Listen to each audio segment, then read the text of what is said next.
When they said not everyone deserves a podcast, listen.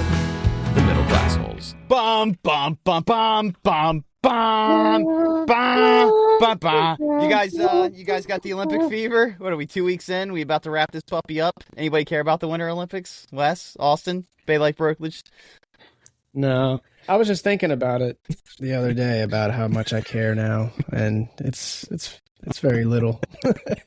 Unfortunately, you want to care. Bro, I feel like you should care. It's just so good. The guy was thinking about it. It was running through my mind. Yeah.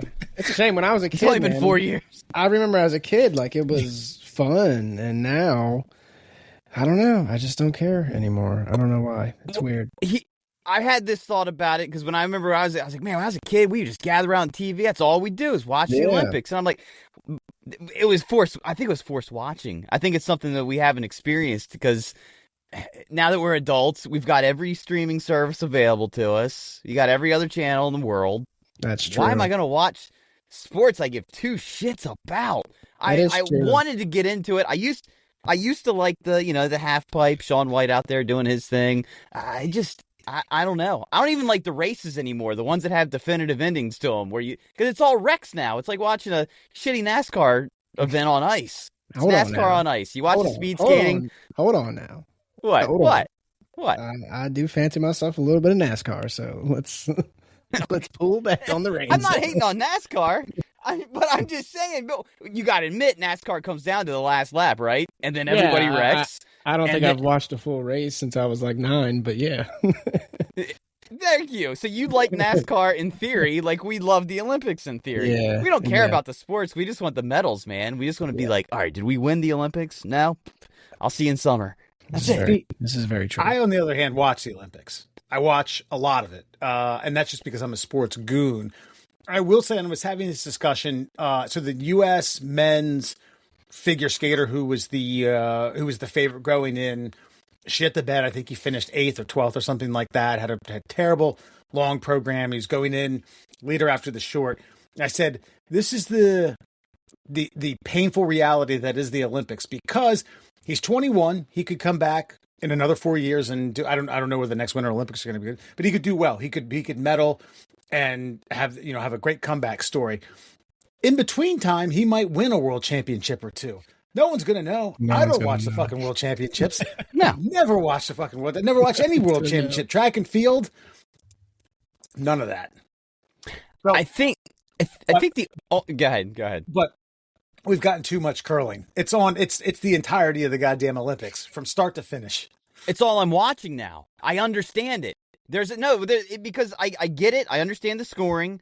I'm watching the ladies. I got like this weird crush on this Tabitha Peterson chick. I don't know. She's not even like all that hot or anything. She's just like, she looks like the chick if you went on a vacation with your family to Minnesota and she's like, oh, you want to come down to the rink? I'll show you how to curl. And then all of a sudden you fall in love. You end up at a moose lodge singing karaoke with like just like some kind of cider. And you're like, oh no, now I got to go back to my real life with my wife and kids. She's got a traditional beauty about her. Yeah, she she will look like that until she's like in her 60s. Like she's not gonna, she doesn't need lip filler. She looks, and she's fun. She likes to go to the ice rink and fucking throw giant boulders at other people's boulders. What's the hate about that? But I like curling because there's a strategic thing going on. I just found this out. There's no referees. Those people that are watching, they're just making sure they're okay. Like, you guys need any drinks? You cool? They're just there to make sure everything's flowing appropriately. It's self-regulating. If there's a foul, they work it out amongst themselves. It's kind of beautiful. I didn't know that. Yeah, you learn something new every day. I did like it. I appreciate how, Austin, you said you weren't watching, and immediately he brings up, was it Tabitha Peterson? You're like, yeah, she's got a kind of a beauty about her. So you were watching. You were lying. I immediately Googled her. And, oh, gotcha. Okay. Yes. But then, are you guys then aware of the current Canadian curling scandal that has happened between them and I think the Swedes? Again, self-regulating. Somebody got called out on the ice, and there was a little kerfluffle. You guys see this at all? Yeah. Yeah. So what is it? You can't finger diddle the stone after it's crossed a certain line, something like that. That's after right. You release it. You got the hog. No, you can never. This is the thing that I saw a bunch of Canadians flipping out, like it wasn't past the hog line. And by the way, I love the hog line because I know that at some point in curling's history, they were like, nah, you can't touch the stone past the hog, and there was literally a pig on the side of the fucking bank of the river that they were playing on. So he fingers the stone, and homeboy calls him out, and he's like, "Fuck you, no, I didn't."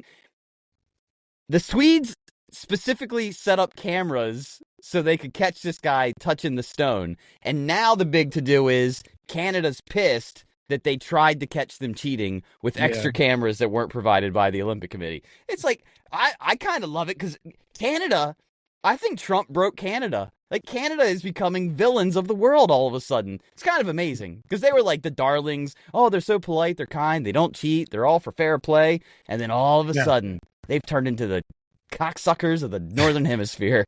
The hall monitor Trudeau left, and now now it's fair game. Cheat at the Olympics. Let's fucking go. Let's go. Come on. They're our Let's get biggest rival in hockey, too. Those hockey games get real chippy between America and Canada. Right. The women's game today was nuts. Went to overtime. So you guys are watching the Olympics. It's there. It's I know. I'm talking about Austin. Austin's like, nah, I thought about watching it, and then I decided not to. But I thought about caring how much I care about it. I still had it on TV. What was your consensus about your concern? Yeah, like I said, I guess I just don't care enough anymore. Like it was, it's become like a time filler almost. Like I'm kind of half on my phone. It's on TV. I'm watching it, but also, I just don't feel like turning to something else. So it's just on. Like so I've seen a few things. But I'm not locked in. It ain't like an Orioles game or Ravens game. Like I'm not. Sure. Right. I guess it's hard to be locked in on something though that you don't really.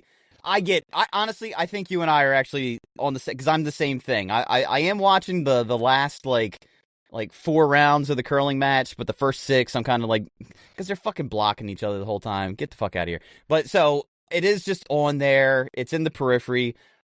I think I just like it because like I said, I just want to see America win, but we're not going to. Those Nordic countries are just kicking the shit out of everybody right now. So it is what it is. I like some patriotism. I do feel like that's why I loved it so much as a kid. I feel like everybody in America was so much more patriotic that it was just like, we're going to watch this whether we like it or not. Because it's America, God damn it. So I do want to share, I was doing a little digging around because the indoor long track speed skater for America was silvered in the 1500 meters. He was trying to go for 4 golds. It would have been the most that American male won since Eric Heiden in 1980. Right? I remember that name. I obviously I wasn't born yet in 1980, but being the goon that I am about sports, I know who he is. And I was watching some old races. Okay, this is how much things have changed. First of all, it was all outdoor. Okay. And that stopped in 92. Up until 1992, they were still doing this shit outdoor. And then have you've seen the long track? They have the lines, they have the crossover areas where they have the split. So the middle line, if you look at this, was just here. I'm going to share this with you. It was just like bulked up snow. It just like made like a snow barrier for like, you can't cross that when you're skiing around. And if you hit it, it's a penalty. I just damn, man, the times have changed, and the times have changed, and the times are so much. He set an Olympic record when he did this, and it's been beaten since then by like 16 seconds. Jesus. Wow. Yeah. Well, technology. I sometimes I do. I guess that's why I'm kind of into the curling. I feel like all the technology has, even the curling thing. And those stones are smooth as shit. Like that ain't what those Scotsmen were rolling across the lake back in the day. They were probably like out with a pickaxe, hunking them out, like, oh, that's a good one, just fucking going down and throwing these things. I don't know. Sometimes I do feel like the technology's ruining things, but I have seen a new sport. It was on right before we came down to record. It's called like mountaineering. So they're like, what was skiing like before ski lifts? So now the whole sport is you got to like climb the mountain on your skis get to the top, and then ski down in like some competitive course, and then you got to like run up a hill and shit. Like that's legit. Like to me, that's like decathlon on snow. I like it. I don't know. There's some of these that I do dig in theory, but they're boring as piss to watch. I don't know who anybody is.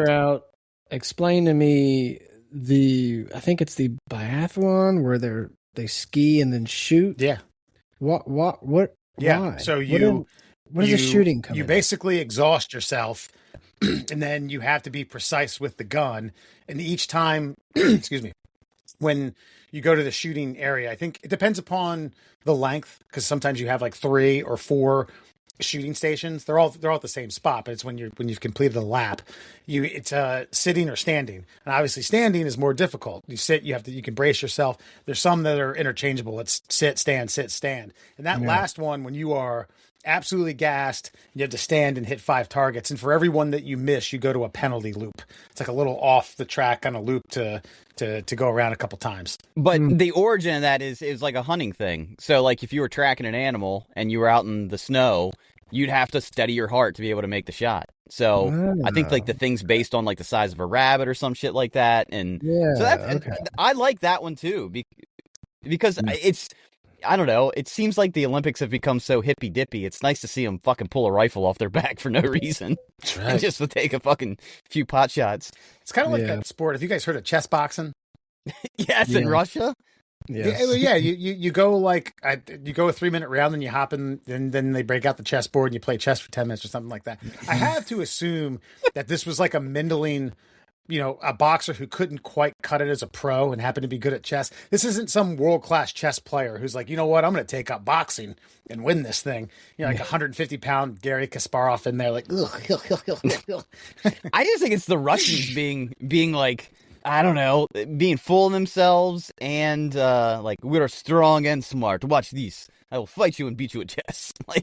It's just such a weird thing to do amongst yourselves.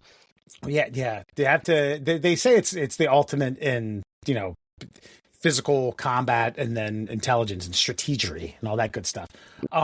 Shifting gears a little bit. Murr, I know you're kind of a borderline MMA fan. Austin, do you watch MMA at all? Not really. No, I mean, it's kind of hard not to, with social media, be... He thought about it. Yeah, no. I thought of how much I cared, and no, I don't care about that either. It's hard not to know what's going on, because they post, social media is filled with, there's fights that are coming up that I know about, and there's fighters I know about, but I don't really tune into fights like that. I catch them every now and then. But... Gotcha. Yeah, I don't think I've ordered a pay-per-view in 15 years. Then back when it was like the Liddell and the Tito Ortiz and Silva and that crew, I used to tune in then. But Logan Paul, or I think the Paul brothers own this promotion company. They're having Ronda Rousey and Gina Carano, the former champion, fight. These are the type of Mickey Mouse, Ringling Brothers, and Barnum and Bailey circus events that grind my gears, and they make Murr's fucking heart cockles just spring and bloom like the goddamn sunflower. I'm their target. They got me. Hook, line, and sinker. I'll be tuned into Netflix. And that's the thing. I wouldn't buy any of this stuff on pay-per-view. I'm getting into the UFC now because, again, I've never bought. Only thing I've ever bought was like Starrcade 99, I think, Wes, like professional wrestling. That's the only pay-per-view I've ever spent money on. I think it was like Sting versus Hogan or some shit. And I was like, I gotta see this. But no, this Gina Carano thing, Carano was the original female face of the UFC. She left before Ronda Rousey got there. And so everybody said, well, what would happen if they fought? Now they're both out of their prime, obviously. They're older. Fuck it. Let's just see what happens. I think the number one reason why I'm glad they signed this fight is Gina Carano. She is here you go. I mean, she's no Tabitha Peterson or anything, but she's kind of a classic beauty. But she let herself go since she left the UFC.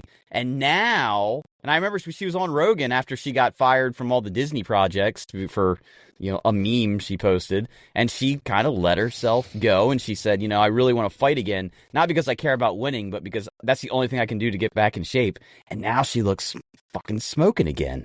So for that, I'm grateful.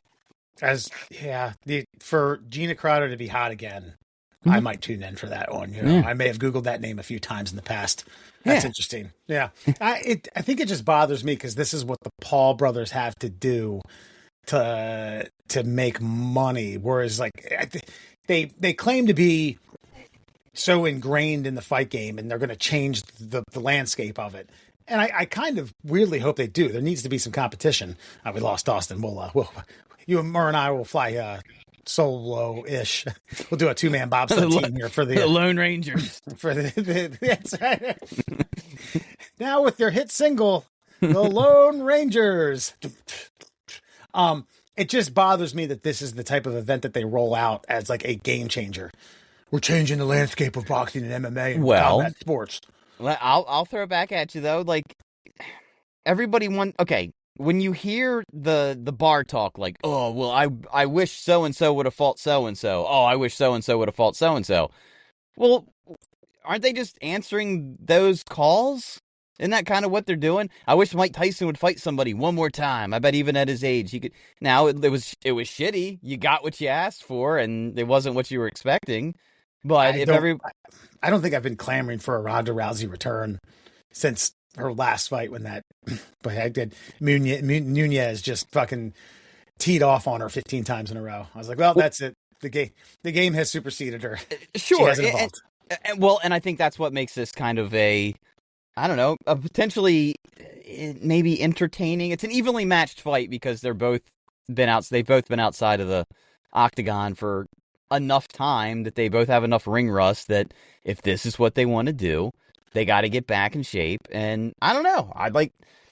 Plus, Rousey's been out talking a lot of shit over the last year. Doesn't she always? Isn't that her shtick? Isn't she just a 365, 24/7 shit talker? She's just a bitter little pill, just doing podcasts and just like throwing shade at Joe Rogan, who has never said anything but a kind word about her. Like, I just don't get it. And I don't know if she's trying to make herself into like a little villain of her own sorts, then well done, because I'm not a big fan anymore. Not that I ever really was. There's a influencer. His name's Dean the Great. I don't know what he does.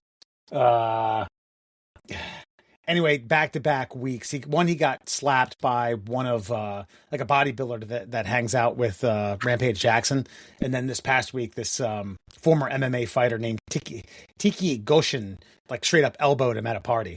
Like a nice. Boom. Yeah. Because he kept asking. He's like, you don't know who I am? He's like, listen, man, I don't know who you are. He's like, don't act like that in front of the camera. Don't act like you that because all these women are around. You know who I am. He's like, yeah, I saw that. I don't. No, I don't know who you are.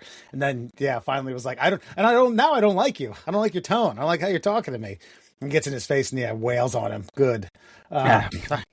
Well, we got Austin back. We hashed out this Ronda Rousey, Gina Carano situation. Murr thinks that it's a step in the right direction for combat. Well, okay. I do like the Netflix stuff, though. I agree. I don't like that every, championship. This isn't a championship fight, but every A-list fight has to be paid for. They need to get back to some of this like free consumption. I mean, it's not even free, but it's something that everybody has. It's almost like, okay, Austin, did you have HBO? I mean, I didn't get HBO until I was like a junior in high school, but did you, like the HBO boxing, the ESPN Friday night fights, like, did you consume that like growing up at all? And it was readily available, and you got to know who these people were. And so I think if you want to build your brand, you got to put stuff out on streaming platforms that everybody's got. And I don't know. And I was telling Wes, Austin, like, everybody talks shit at a bar. Like, I would have loved to see this person take on this person. Isn't that all the Paul brothers are doing, though? Yeah. Like, you want to see Mike Tyson fight? Fine, we'll do it. You want to see Ronda Rousey and Gina Carano fight? Fine, we'll do it. Doesn't mean it's going to be good. Is he fighting Floyd Mayweather? Is that true? So one of the Paul brothers did like 6 years ago, the Logan, now wrestler, in an exhibition fight. Tyson. Oh, yeah, is he going to fight? I heard that. No. Yeah, they agreed. There you go, Murr. They agreed to a fight on April 25th. April 25th in Congo. Yep. Man. Maybe they'll do a revamp of the old Congo movie. Just like a dual promotion type thing. Hold on. Floyd Money Mayweather is fighting Iron Mike Tyson. Yeah. That's right. April 25th. Rules have not been set in terms of rounds or length of rounds or ring or glove size. That's going to get hashed out. I mean, these fucking guys are going to make a ton of money. Yeah, they're going to make a ton of money. No, I don't even okay.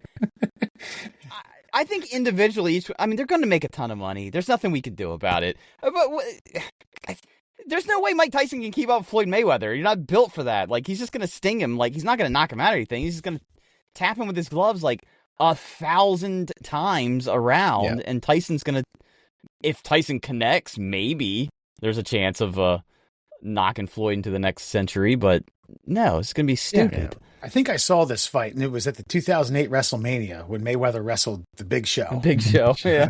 I think I saw that. Yeah, it's not really meant to be. I watched that. I didn't. Go ahead. I was going to say, it's not really meant to be a real.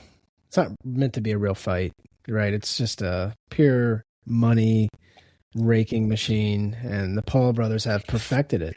So, hats off to them. People keep buying it. People keep buying these damn pay-per-view. People keep subscribing to Netflix to watch one fight. So exhibition style. You know, that's what they keep screaming in Rocky 4. This is an exhibition.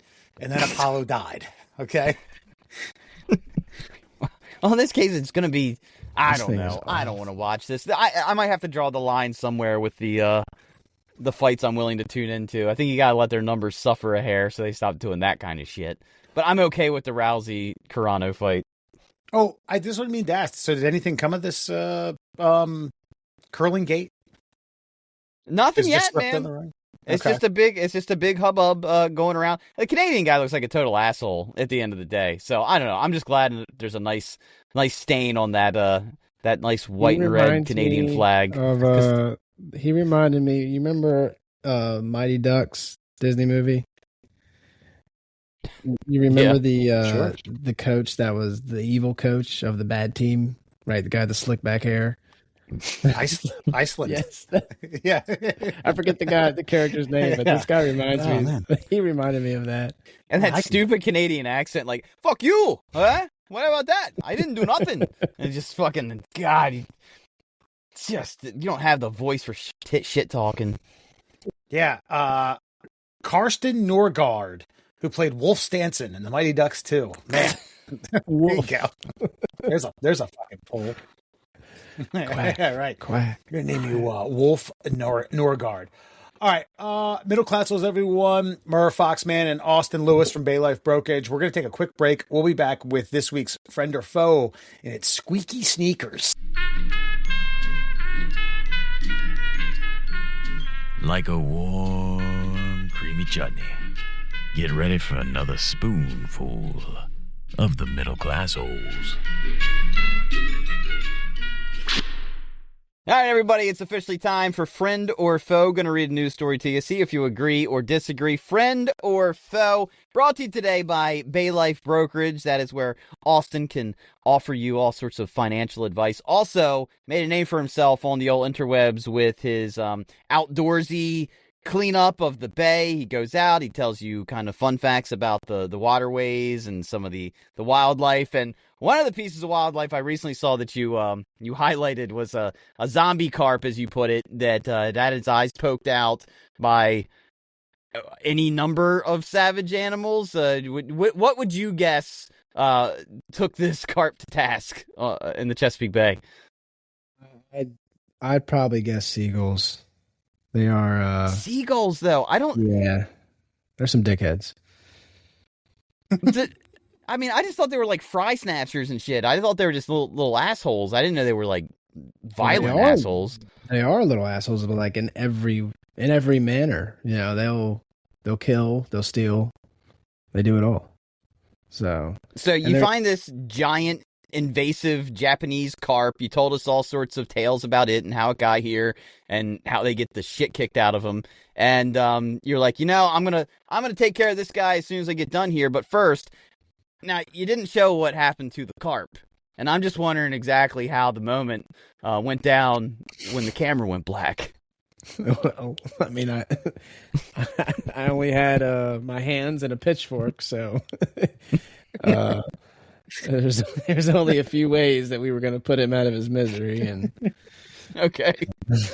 So you beat him up. You guys had to tell. I strangled him to death. Yes, of course. Like He a real wedged it man between would. the two pitchforks. He wedged it between two of the pitchforks and punched it. Yeah. And these are pretty hardy creatures, though. So I mean, I don't know, man. It's just, I mean, God bless you, everybody. Oh, that's so cruel. Like, no, it had no eyes. Okay, it's swimming around blind in murky water. It's what you do to wildlife. And so, was it a quick death? It was not quick at all. Inhumane. I like it. All right. Yeah. I'm even more engaged now. This is where doesn't the DNR recommend that you kill every, like, there's no fishing season for these? Catch as many as you can, kill as many as you can. All the invasives, right? But believe it or not, there's like a whole, I mean, dude, you should within the Chesapeake Bay community, influencer online community, if you will, there's a whole like savage debate going on about the snakehead and whether or not it's okay for these snakehead fishermen who go out and bowfish, or really, well, if you bowfish them, they're going to die. But there's a lot of snakehead fishermen who are going out and just targeting snakehead and then putting them back. And so they'll catch these things that are well known to be highly invasive, and then they'll just put them right back in the water like it's a, you know, like it's a striped bass or something. Like, oh, catch for another day, right? And like, so yes, the DNR guidance is you catch an invasive species like that, you kill it. You know, you can't even like kill it and put it back in the water. You have to like dismember it and like bring it onto land and put it in like a fucking bag and make sure it gets to the dump, like nowhere near the water again, because it could carry eggs. So that's a whole thing going on right now, and people will lose their minds on you if you, depending on what line you step on, if you suggest that somehow. Oh yeah, people go in on you. It's so weird because we all know that they are indeed invasive, but then it turns into this like philosophical argument, like, well, what's invasive? You know, like, I knew it. It's like, well, how long does it have to be here before it's not invasive? All right, well, let's get to it. Friend or foe? Going to read a news story to you, see if you agree or disagree. Friend or foe? And this has to do with some squeaky tennis shoes. Customers sue sneaker company On. That's the name of the company. And by the way, you're going to be inundated with their ads after you listen to this little clip right here. They're being sued over, quote, noisy and embarrassing squeaks. Quote, no reasonable consumer would purchase the defendant's shoes or pay as much as they did, knowing each step creates an audible and noticeable squeak. So says the lawsuit. Customers of the athletic shoe company On have filed a class action suit. Some of the brand's sneakers squeak embarrassingly loud as they walk. In the suit, they say that On's Cloud Tech is composed of different shaped holes, and apparently when those holes come in contact with each other, they make an audible squeak. So the Cloud Tech was created to blah, blah, blah. Who gives a fuck? The point is that people paid $200 for these shoes. They squeak so noticeably that they wanted refunds. On says no refunds, and the lawsuit says, well, we can't wear them. What are we gonna do? So the friend or foe is basically this. Are you on the side of the customer with this one? Or are you on the side of On, who's basically saying, like, look, that's just how the shoes are designed. Sorry you're not satisfied. Kick rocks in our squeaky shoes. Austin, we'll start with you. Friend or foe? Should the customers get should they win the lawsuit? Or should it be buyer beware? How much do the shoes cost? $200. Yeah. No, that's a foe, man. There's no I buy my shoes from the thrift store. So there's no sympathy here for me for $200 shoes that make any sort of noise. So hold on. So you're siding with the shoe company? Is that faux? No. Yeah, Whoever. no, listen, you have honored a time, just a tradition here on the Middle Class Souls where no matter what fucking options I give you, you will get it absolutely wrong. So congratulations. Well done, sir. I don't even know why we call it friend or foe. Okay, so are you siding with the shoe company or siding with the customers on this one? The customer, yeah. I sounded like you were siding with the shoe company, though, because you're like, fuck you for buying $200 shoes. No, well, maybe that's like hidden in the message, but That wasn't hidden. That's all pretty clear. but that's a lot to charge for a pair of shoes, and if they're athletic shoes, I don't know. What game are they playing where they need to be like silent though? Like what are they so mad about though? Well, okay, for me, like I walk a lot at work, so I wear running shoes, and apparently a lot of these people are like nurses and things like that are on their feet all day, and they're squeaking their way through the hospital, and they're like, I can't fucking do this. Like this is, I mean, here's my thing though. If it's a class action lawsuit, which means many people experiencing the same problem, and I wouldn't feel like you would go the legal route if the sound wasn't so god awful. Yeah. So there seems to be some weight here. We'd have to test it out. We'd have to get like a video or something of it and see how bad. Ooh, how bad the squeak is. Yeah. Yeah, but my initial, is $200 is a lot. That's a lot. So, you kind of got to give the customer what they want for that price, I feel. yeah, because the company on is saying that like it's not a defect. It's just a symptom of the sneaker tech, and they say squeaking isn't currently classified as a product defect. Wes, where are you standing on this one? So we've done a few of these, whether it be friend or foe or just news stories in general, and I am 99.9% always in the buyer beware category. You are the consumer. You're spending money. If you have not done your due diligence and research, tried the sneakers on, whether it be sneakers or any other thing that you're consuming, you are the consumer. You are the buyer. You consume or you take on all risk that happens after said purchase. I am with the consumer on this, and I'll tell you why. I've gotten rid of pairs of sneakers because of this. One of which that came to mind. You guys are familiar with the Adidas Gazelles, right? Yeah, indoor soccer shoe. Yeah, and I bought a all black leather, basically from all black leather, gum bottom, except for the Gazelle was written in gold. Fucking beautiful. Goddamn beautiful. I could wear these with a tuxedo to a wedding and no one would have fucking batted an eye. And somewhere around the heel on the left fucking sneaker, it would go eek, every time I took a step. I did every DIY method, every Reddit message board, any goddamn thing that I could figure out. I was scrubbing soap into this. I was putting motor oil onto it just to like figure out like, okay, this squeak is going to disappear. I had to give them away. I lied to a guy that I play soccer with that I'm not even friends with, who's a bit of a nerd. I was like, yeah, these will fit you really. They just don't fit me anymore. And he dealt with the squeak. I felt so fucking bad about it. Not really, but I will tell you that it just, I can see where this drives people nuts, man. You have to see a shrink after this. You have to go and get a goddamn CAT scan to figure out why your brain is bulging with migraines over and over again. Because every time you take a step, you're. You made a great point. Nurses, like your job is high stress as it is. And you imagine walking around in a fucking NICU or a SICU and just. What are you going to say, Austin? Do y'all wear a lot of like regular, what do they call them, tennis shoes? Do y'all wear yes. tennis shoes? When are you from? Yeah, I wear a lot of I wear running shoes all the time. Basically, do we call them tennis shoes?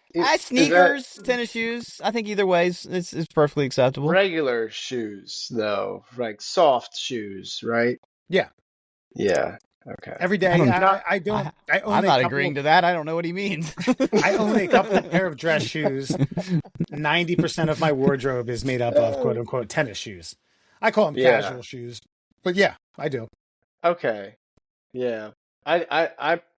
I guess when I think about it, I really only ever wear boots unless I'm actually running, and then I'll wear running shoes. Other than that, I'm like 90% of the time in boots. So the thought never occurred to me to like, oh, the squeak is messing with like it's never been a thing. So when I was hearing you tell that story, I was like thinking to myself, like, does that happen to me? And like, no, Well, none of my boots have ever squeaked. if now I go in my job, I end up going into a lot of municipal buildings, and they have those nice, like, slick, like, fake marble floors. And if my shoes are wet, man, and it's embarrassing. And I'm just like, everybody's doing it. Everybody's shoes are squeaking here. You're fine. It's okay. No, but it drives you up a wall. Now, the reason I'm on the consumer side on this one is because we now live in this online culture. There's not shoe stores where you can go buy these shoes. So you see them online. They're advertised. You spend $200. They ship them to you. That's the first time you're ever going to get a chance to try them on. And then they're squeaking like a motherfucker, and it's like, man, you're inconvenienced. It's like you call them up, or you just like, hey, yeah, I need to return these. They're squeaking. Could you just send me another pair? Like, and then they say no.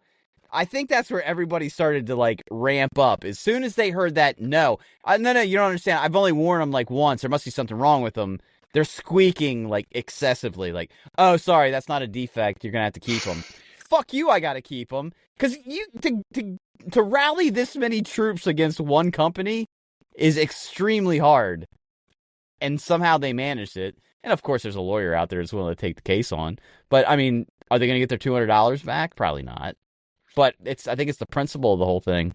Yeah, I think if you don't have a bullshit return policy, then perhaps you have a leg to stand on if you're the shoe company. But in this case, like, no, well, that's just, that's the air pockets, and that's the way we designed them. I mean, you want to be comfortable, or do you want to hear squeaks? I just think, I mean, there's no way that this company, because how many online companies are there out there? Because if you don't know, they're basically those shoes that you see people wearing. They look like the airless tires, the tubeless tires. They have like that kind of hex pattern, and I don't know if they're comfortable or not. But for $200, they better be, because that's comparable to like high end Nikes. I mean, the Nikes I buy are like $140 a pair, and they're like the Pegasus. If I'm paying $60 more than a technologically advanced, tried and true shoe company, they better be the best shoe I've ever put on my dainty little size 8 feet. And for that, you can go fuck yourselves there on. Yeah. And then what you mean? What are we going to do? We're going to have a revolt. We're going to burn these things like a book burning, except it's on shoes. Yes, why not? No, I just think they're going to go out of business. I just don't think you can survive anything like this. I mean, they'll either have to fix the shoe and lower the price, or they'll just have to go out of business and learn their lesson, and they'll pop up as a new brand tomorrow on TikTok or be in the Temu shop. And that's how this is going to happen, because I don't know. But I feel bad for people because, I mean, shoe stores are still out there, but I went to Dick's to get a new pair of shoes. I was like, oh, I'm already in town. There's Dick's right there. I won't order them online and wait a week and a half for them to fucking come through UPS. They did not have the color I wanted. So I was like, well, I guess I got to go online. I think I got it. I think I got where we can become borderline millionaires. You send us your defective ons at Squeak. We'll make wheelies out of them. The shoes with the heel and the wheel and the heel? Yeah. I don't know if that sole can support a wheel. It's like a weird sole. Yeah, and why, do you know how to do that? I don't know how to do that. How are we going to do that? Listen, I'm spitballing here. I think this is a good idea. Murr, you took offense every time I shit on some of your ideas. And well, this was dumb. Austin, you're right. Yes, the engineering will have to be sorted out. This is just hey, if you guys think it's bad, then I'll say less. I will. Won't it cost us money to make them into wheeled shoes? What are they paying us? Like, are they paying us for the retrofit? You said you'll send us their shoes. We'll turn them into wheelies and send them back. The customers will send us their shoes. Why do they want wheelies? Was that what they wanted to purchase in the first place? That's a good point. We'll need to have a marketing structure in order to sell them on why they need wheelies. Okay. So we bring back a fad. I always wanted to try this. Do you guys have any of those? No, I always wanted to I fucking don't. clothesline some kid who went by me and won. No. I did too, but I always thought that was kind of like, I mean, cool for a second. Like, oh, look at him gliding across the parking lot. No. And What was cool were the grind shoes. the ones with Those like were- the cutout. You know which ones. I wanted to try them, but I was like, I'm never going to randomly walk out of the Hartford Mall and try to like skate the fucking railing in my shoe. They had the metal. I think they had metal on them, and you could grind down rails. You don't remember the commercial where the kid would just be like, "Pew!" No, I grind remember the down commercial. It was for kids who didn't want to be caught in rollerblades and were like, I still want to do that though. Yeah. Yeah, I see. Some of these are slick. Some of these are good. Of course, New Balance made some. Really? New they really? Balance got into it. Yeah, I'm looking it up right The now. wheelies or the grind shoes? The grind shoes. New Balance Yeah. did not get into the wheelies. The wheelies. I'm actually kind of surprised that the grind shoes didn't make a kind of a comeback like with all the parkour like 10 years ago. It just seems like something that would be a part of that community. And looking it up, there's a company named Heelys, Hellys, that made both wheelies and grinds. Yeah, I mean, look at the engineering on this fucker. I mean, this Vertical is marketing. that's beautiful. That Is it? That, two for one there, and it came with a what is it, like a fixed kit? Do some quick pit stop tune up on your Heelys. That's Wheelies? sick, bro. That's sick. It is. Throw on your Jinko jeans and Yeah. hit the and mall never get railing. laid.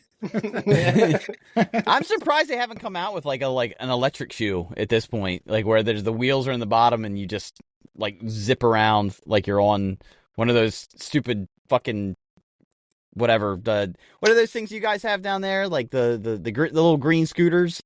Yeah, Google it. I bet you they got something like that. I mean, I bet you they do. There's a number of companies. I You're talking bet you about there's Lime. Okay. Lime had the green scooters. But I'm just There's talking a about number like of- a shoe that has like little motorized wheels in it, and then you I just bet you that exists. if it hasn't, there's your idea, Wes. You send us your ons, we'll convert them into That is a good idea. electric. Yeah. See what I did, Wes? I made your idea better. Now it's my That's idea. right. And depending upon, we'll put it like a Johnny Knoxville level on it. Like, how crazy do you want to get? Do you want this shit to shoot fucking sparklers and? But I think the friends have it on this one. Screw this on company. That they're dumb. They're dumb for not just like once the lawsuit was filed, they should have called every customer and said we'll send you your $200 and a free pair of shoes. Sorry, but now they're done. I'm looking through this, and for the listeners, I apologize. I'm about to share a Google image search of on sneakers. I haven't seen a single one that I'm like, yeah, that's kind of cool. Like, or yeah, I would consider buying that. All these look stupid. I mean, tell me to stop if you see one that you were like, yeah shit, man, that appeals to my nature. I'll say the one in the middle with the lady with that one right there. I'll say that's not a terrible looking shoe, but I think the way that they're branded is that each one of those little cups is like an air pocket in the Nike shoe, and it's supposed to be comfortable to wear all day. I do see people wearing these things all the time. That black one looks all right. This one? It's usually younger generation that wears these types of shoes. I just don't get it. I don't get wearing regular shoes. I can't do it. I can't do it. What do you mean? Well, see, for me, I walk 10 miles a day, so I'm not gonna huck around in a boot. Now you're out. What if you got to stomp some shit, man? What are you gonna do? when you need a shit kicker, what are you gonna do? That's what I'm saying. You're not wrong, but I just have a question for you. How much shit are you stomping? Well, I mean, it's just a thing of functionality for me. no matter what situation I'm in, the boot can handle it. Period. The boot can handle it. But like soft shoes, they almost no situation can they handle unless it's like the most comfortable situation. How about And yes? That's the point. Is the comfortable situation is like the Yeah. day and getting through it with comfort. That's the point. yeah, I guess that is the point. I don't know. That's my day is not filled with that. So See, he's thinking tactically. No, and I appreciate that. Yeah. Let me just tell you, on my keychain, I have a flint stick. I'm never Yeah. going to be There somewhere you where go. I can't. Right? I'll probably be nowhere I need fire in a moment's notice. But Yeah.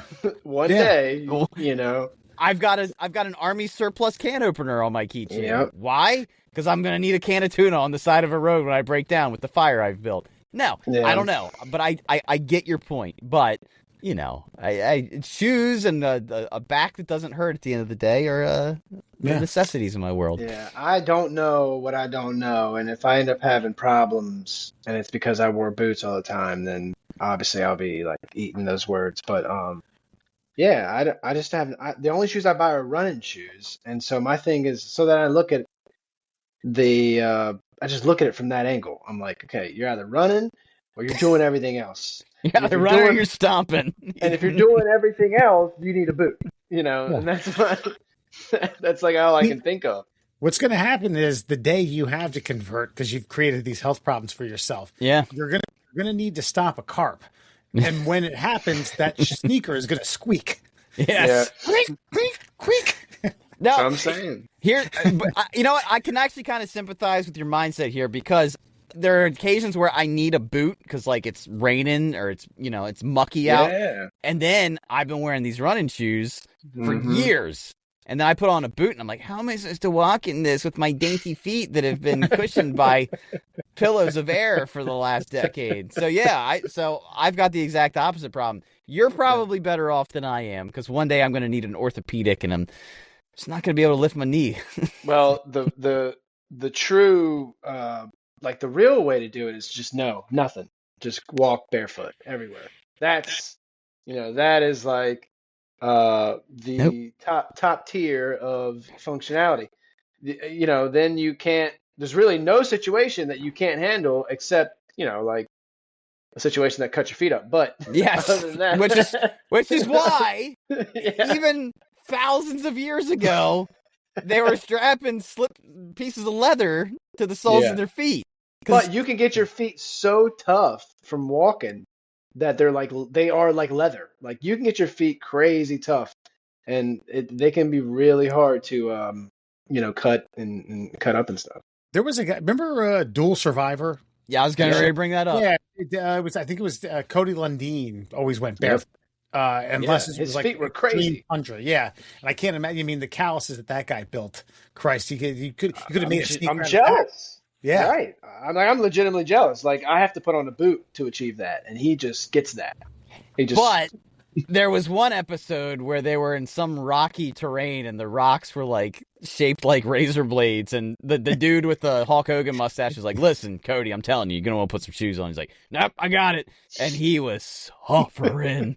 Dave Suffering. Canterbury. Yeah. Nope, I Out got of it. pride, he was just suffering. And you know what your feet look like? Like people just gonna stare at you like, oof, like you belong in a museum with those fucking meat hooks on the bottom of your ankle. Well, I'm judging you. Look at your soft ass feet. Like, Yeah. Yeah, as I run away in my Nike fucking Pegasus. look at your soft, clammy feet. I don't want to hear it. Yeah, he ran away and his sneakers squeaked every time. I could hear him.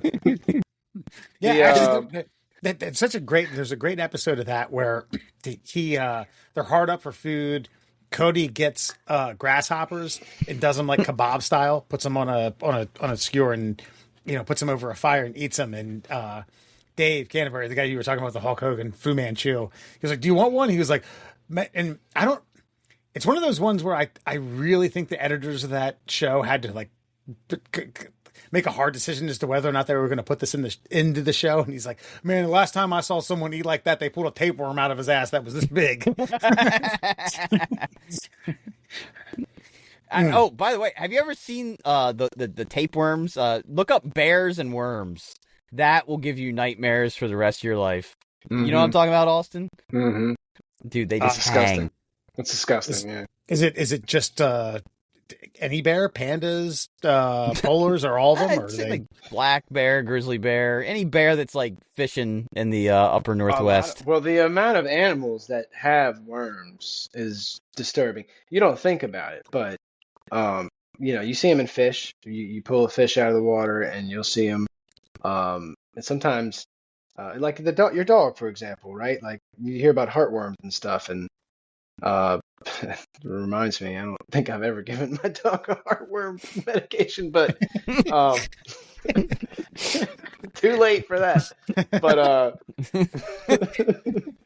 But yeah, like there's worms and everything, and so like it's reasonable to think that we also have worms. If everything around us has worms, fish, dogs, cats, bears, it's got to be in us, right?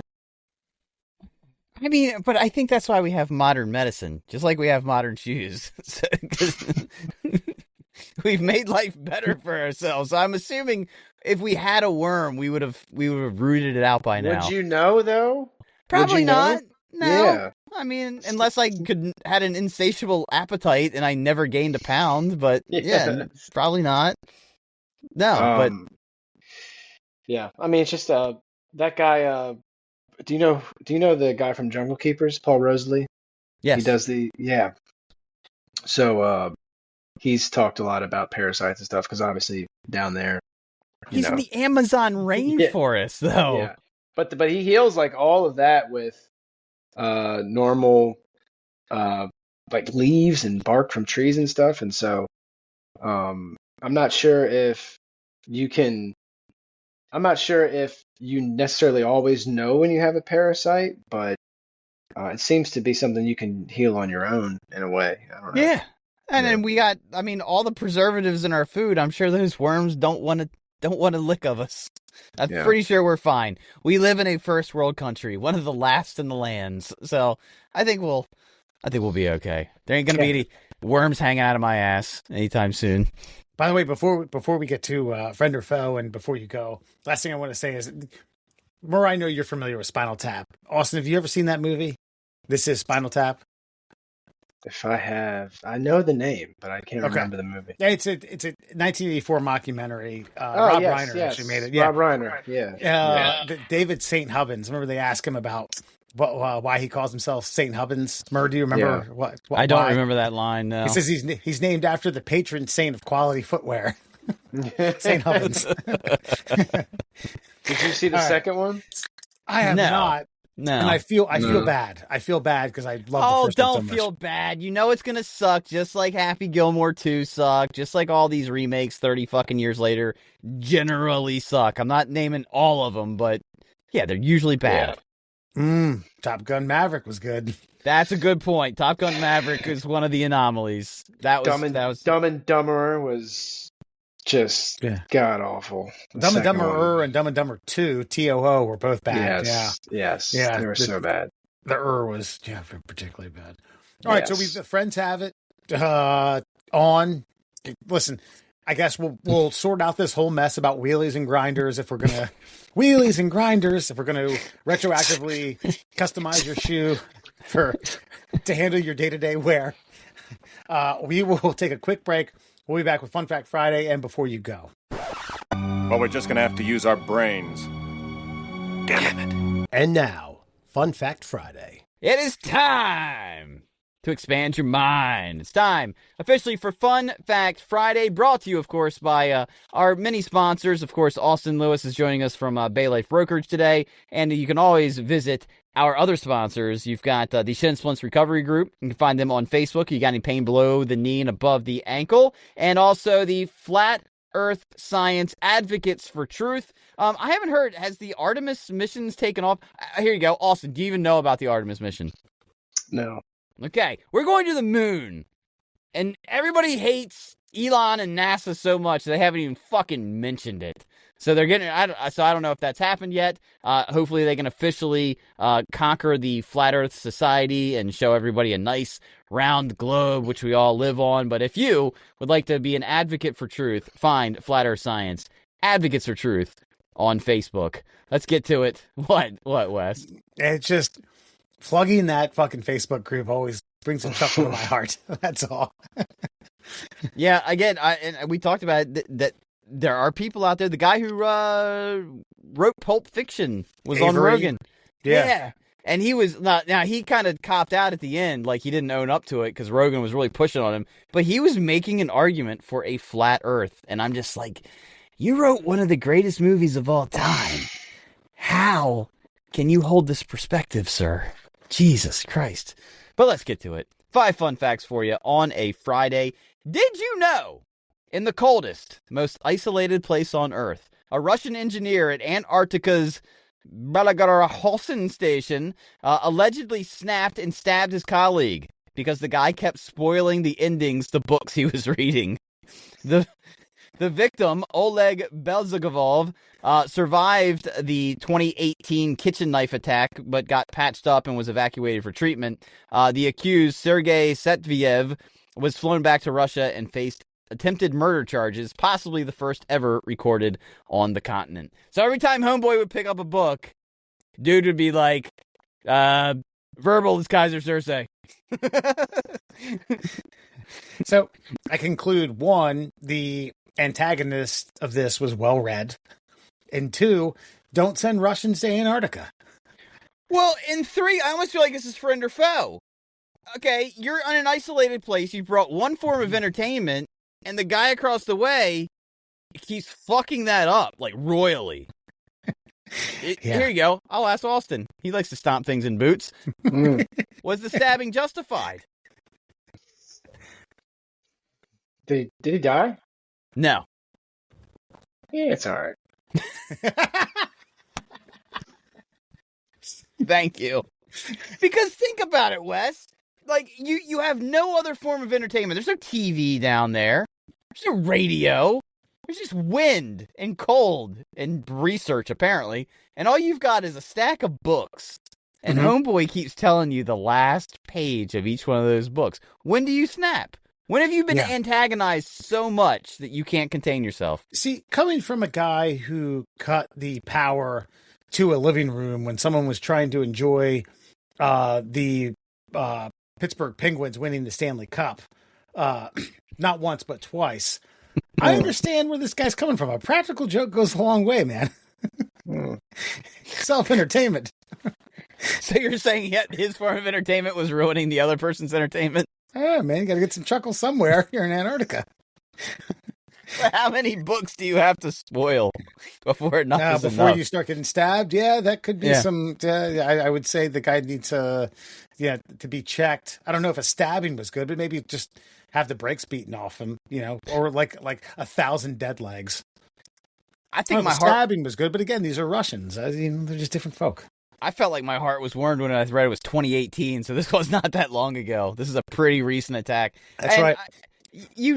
Those sailors that ended up down there, like, there was some mutinies and shit. So, other people got stabbed, but this is the first recorded attempted murder in Antarctica. And I will have you know, the gentleman who I played this prank on, after had calmed down a tick, and by a tick I mean he was like a 15 and when it was down to an 11, asked me what I would have done if he had done that if the Orioles were winning the World Series. I was like, oh yeah, I'd have beaten the brakes off of you.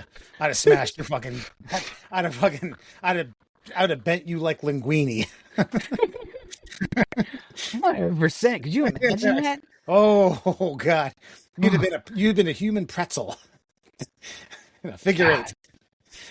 Did you know, in 1967, James Bedford, a 73-year-old psychology professor born in 1893, became the first person in history to be cryopreserved after legal death, with the hope of the future medical advances that would one day cure his cancer. He died of kidney cancer on January 12th, 1967, and had his body treated in some chemical to reduce ice damage, cooled with dry ice and then placed in liquid nitrogen storage. He's also been moved several times. He was last inspected in 1991, where they said he was still solidly preserved and still awaiting his cancer treatment. Damn. So wait, when was he? 67 was when he was preserved? Yeah. I'm wondering, like, could they not do a little diagnostics and figure out medical treatment today? Or do you know, like, do the Hopkins of the world just not want to go down that road? Oh, like, just get him a new kidney and just be like, all right, we've cured kidney cancer. We're just giving you a new one. Like, yeah, I don't know. But I did look, bottom line, you don't want to be an early adopter of anything, especially freezing your entire body. I mean, this was just a whimsical fucking theory. It had to be back in 1967. Because now, I think they, like, sort of, like, embalm you with a freezing agent that doesn't destroy the cells. And I think you have, like, a steady flow, and your body sits in some, like some sci-fi movie cryo tank. So this guy's doomed. He's done for. But I mean, at this point, before his last family member dies, like, hey, let's see if it worked. Have they ever brought anybody back from cryo freeze? I don't think so. Not that I'm aware of. Right? We wouldn't know anyway. I mean, who are we to know that? Well, we wouldn't. Here's the reason I think the answer is no. Because if some crafty scientist is like, got him, like, we'd know about it. It'd be front page news, like, everywhere. Like, yeah, I don't know. CIA, any three-letter agency. I mean, it might be something they don't necessarily want to put out there. But so wait, hold on. What's your theory here? Is that that the three letters have tested this and almost guaranteed. Oh yeah, almost I kind of guaranteed they've tested it, right? Now, whether or not they've got it to a point where it's functional, I don't know. But they've tested everything else. They're almost guaranteed they've tested it. I think if it worked, we would know about it because they would instantly create like a shell corporation and they would get people to fund it more, of the research at least. They'd be like, hey, it works. Look, Jimmy's back. Hey, who won the last World Series? You're like, the Baltimore Orioles, 1983. Like, see, told you. So, yeah. Well, I always thought the same thing about UFOs, because people swear that the government has UFO technology, and the government doesn't really say they do or don't. They're just like, who knows? So I always think, well, where's the technology then? Because we're still burning gasoline with giant tubes with wings on them. So where's the technology? Because what we're seeing versus what we're doing is just night and day. I'm like, so if we did have it, you say that, but here we are, 3 people in different towns talking over the satellite feed, and so there are things out there.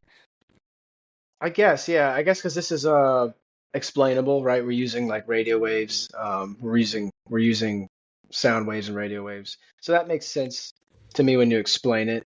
I don't know. It just seems different when you see what they say UFOs can do versus what our aircraft can do.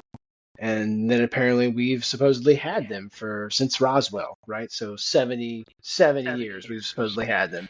And we got 5G Wi-Fi out of that. Like, that was it, like, well, maybe, but don't listen. This is a rabbit hole you and I shouldn't be digging into right now, because apparently, like, the transistor came out like less than a decade after they found that fucker. Like, everything, all technology we have, all of a sudden was like transformed, and like after a weather balloon went down, like in Roswell. I don't know. Did you see Obama the other day? He said he's like, aliens are real. I haven't seen them, but yeah. I was like, Jesus Christ.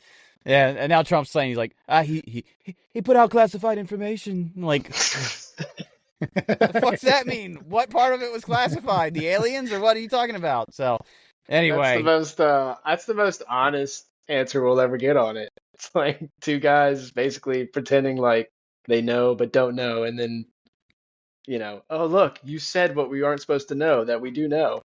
Yeah, you're a bad guy. Like, that's about as close as we're gonna get.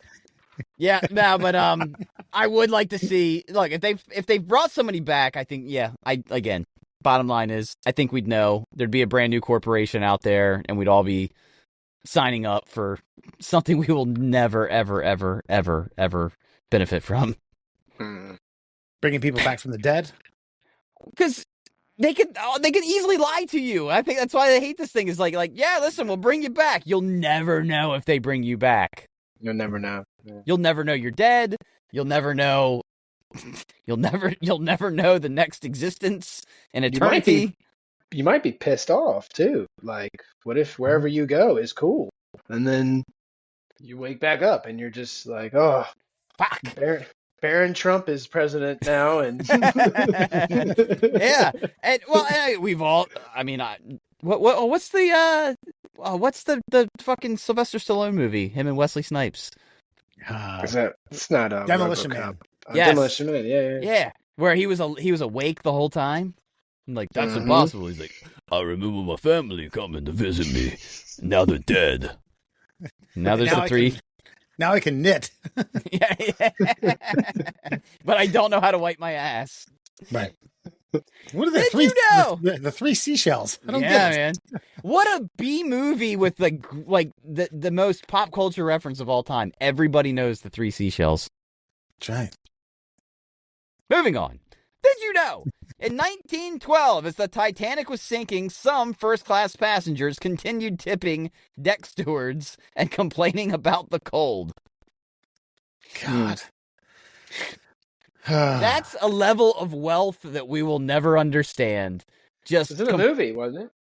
I mean, the part of them going out and listening to the band play as it went down. But the fact that how wealthy are you that you're so stupid that water coming onto a ship in the middle of the ocean doesn't dawn on you as a negative event? The only thing I can think of is rationally that they thought everyone was going to survive. Like, there's enough boats. Yes, there's imminent danger, but everyone's going to live. Or most are going to live through this, and I'll give you a couple shekels for your troubles, young man, young woman. No. Yeah. Mm-mm. No. I mean, okay, yeah.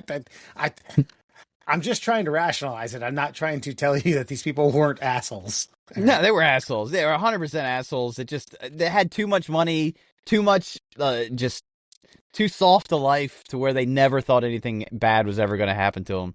Still feel bad for all of them. How long do you think they last in that water? There's a Titanic museum, and apparently they have water that's chilled to the temperature, and they challenge people to stick their hand in it and see how long they can last.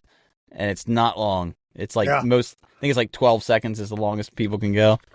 I had to dive for my phone. I dropped it by the bridge in January last year, and that was a true test of my manhood. That was miserable because it was Eastern Avenue Bridge, or no, 695 Bridge. 695 Bridge.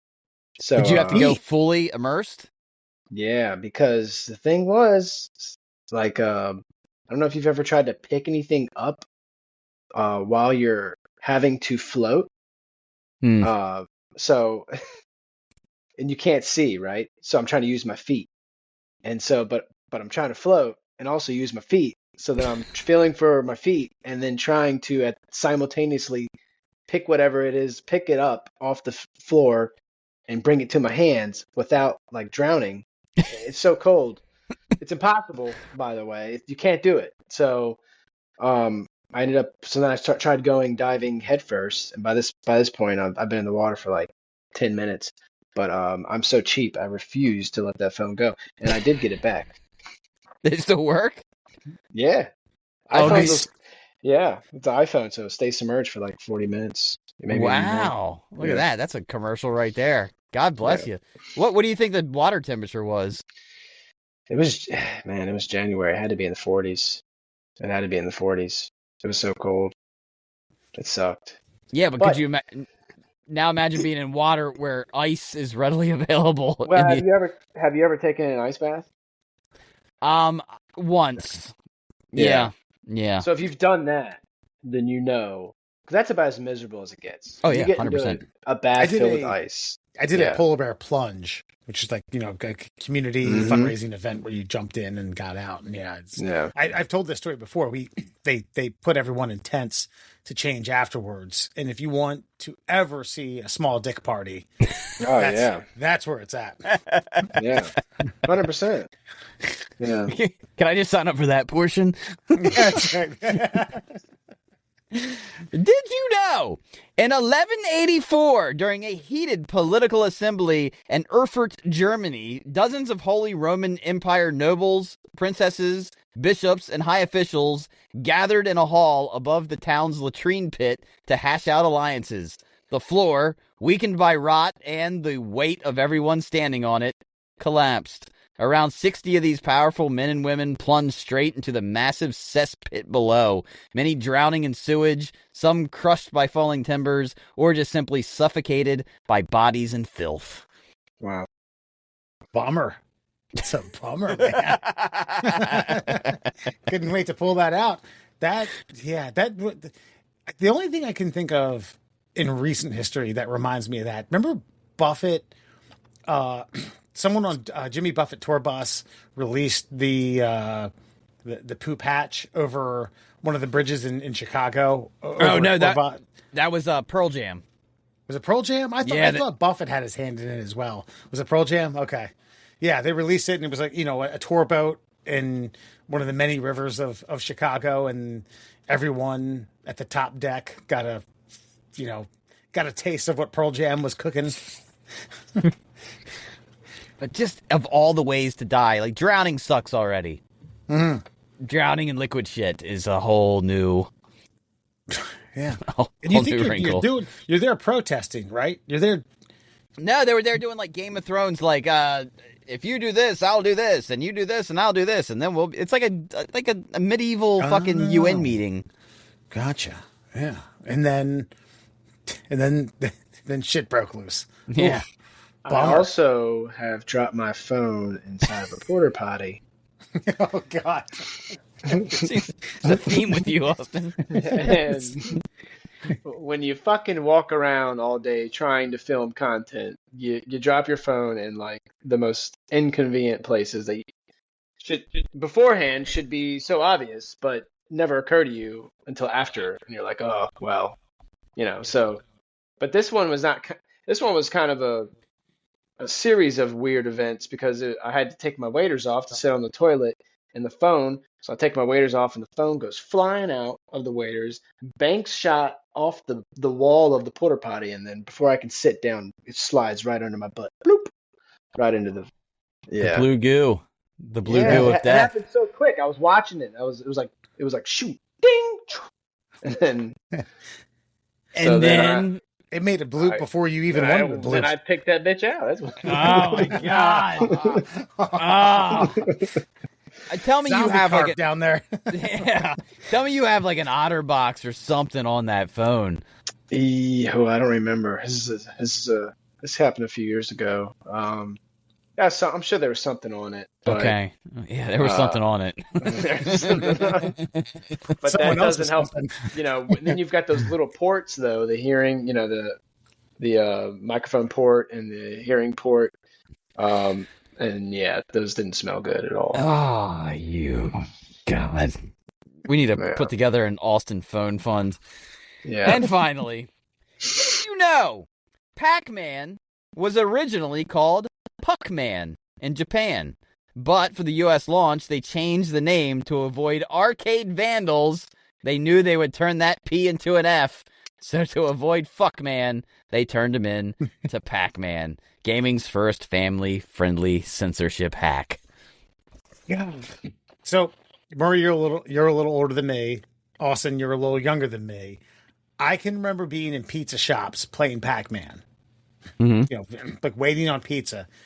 And that hits home because I know for a fact, and I like anything that I could vandalize to create fucking 4-letter words, I would do it. And they're like, yeah, Pac-Man. Yeah, this is going to be fucking hit in the States. No. We need to go with Pac-Man. That's genius. Well, it's genius on the video game guys' parts because they saw the future. They're like, I know what's going to happen. And by the way, this is an era, too, with no cameras around, so kids could easily just scratch whatever they wanted to and anything they wanted to, anytime they wanted to, and just get away with it. Wait for old man McGillicuddy to go count his quarters in the back room and just start scratching away. Get your old razor knife out, carve whatever you wanted into it. Oh, man, most of the things that I learned as a child were they were horrible. We're in an arcade somewhere, right? Harford Mall.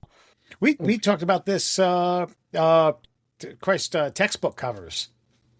But when we were kids, all of them had Cecil County. And we used to erase a few words in county to create a 4-letter word used to describe a Karen of sorts. And not ever thinking that a teacher might see it. Okay, what's that say right there? Cunty. Cunty, yes, cunt. Yes. Okay. Spell that shit out for me. Yeah. No, and every textbook had at some point, every kid learned how to draw spread legs. So there was a vagina on every science book you could find. Yeah. Man, well, hail to Pac-Man. Appreciate it. That's good times. It sounds a little bit like a racial slur to me, to be honest. Puckman? Puckman? Well, he's shaped like a puck, you know? I get it. I just... What race is getting slurred? Yeah, use your imagination. You tell me. What do you envision? I mean... Nothing? Puckman? I mean, I guess Asian? Is that... Now, do you think it's a coincidence that I had the same... vision? You just read my mind, right? Well, but they made the game. Yeah, I got you. But they're racist against themselves. Listen, self-loathing Asians. I did not force myself to have these thoughts, but you also shared the same thought when I proposed the question. There's a pattern there. That's fine. That's fine. But again, if they wanted to make it, and that's what they wanted to call it, I can't then they had no problem with it, so it's not racial. I have no problem with it. But then I also might be a little racist. Apparently, you are too. All right. Since we're on the subject, what do you call a man from Ireland? Not sure. Well, an Irishman, right? Yeah. What do you call a man from Great Britain? A British. What the fuck? Oh my God, Austin, you're bad at this. An Englishman. Yeah, an Englishman, right? So, what do you call a man from China? I've never understood why that's a problem. Chinaman. Yeah. Chinaman. Yeah. Is it a problem? Yes, unfortunately. I found that out through the Facebook comments and YouTube channels. It has to go with the whole building the railroads thing. Yeah. Well, yeah, but who cares? They built something. Puckman.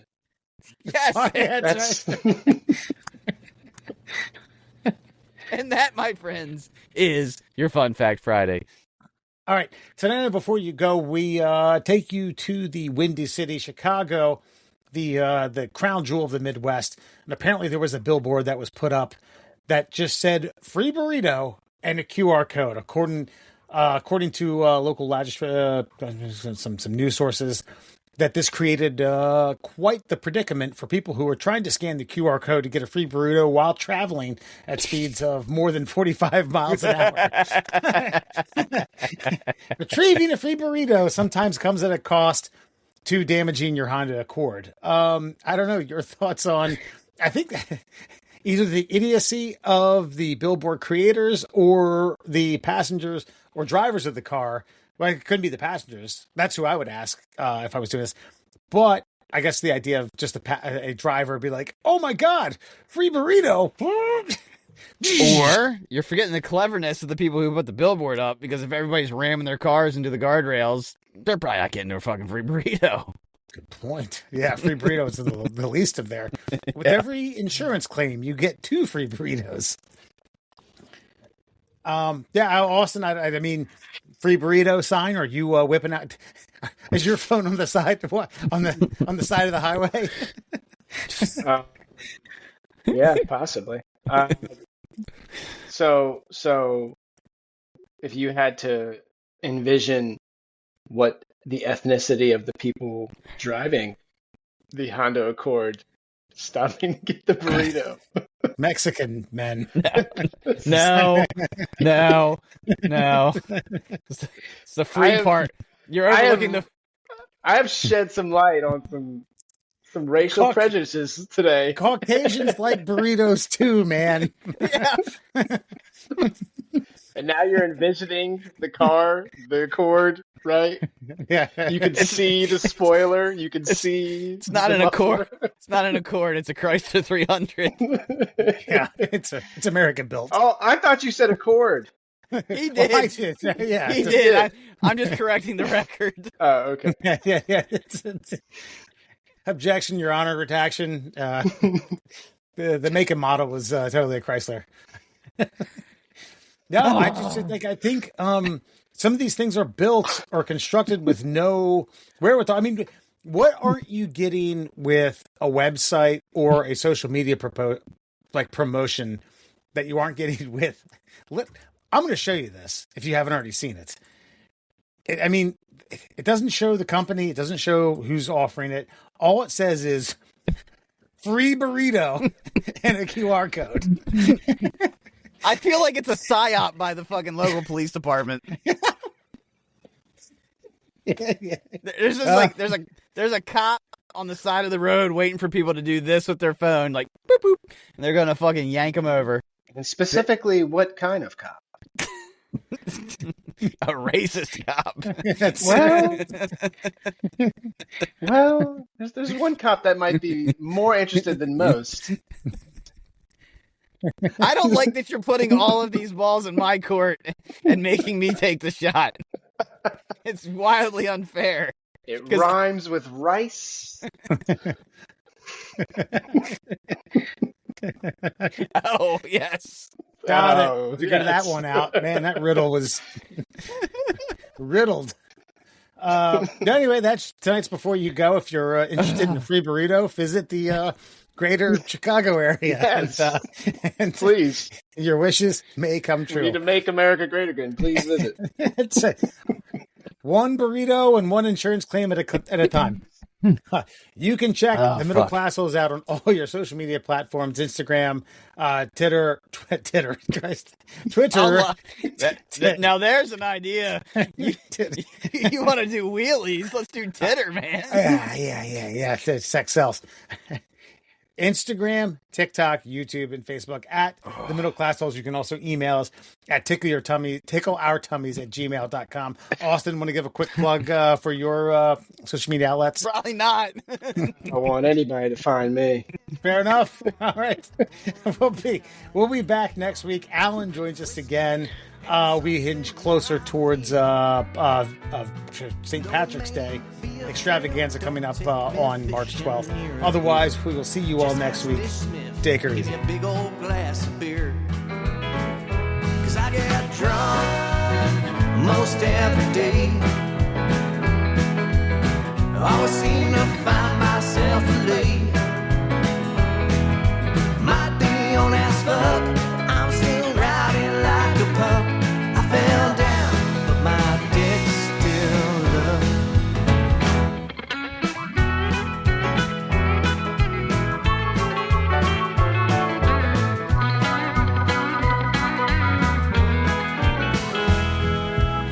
Well, sometimes I may need a hand when I'm just too drunk to stand. I don't need your sympathy, keep your judgment too. 'Cause you just give it a little pull, and my dick's strong like bull, ready to satisfy my woman whole night through. I get drunk most every day. Everyone knows Scooter is a gay. Might be on as fuck, I'm still riding like a pup. I fell down, but my dick's still up. I fell down, but my dick's still up. I fell down, but my dick's still up.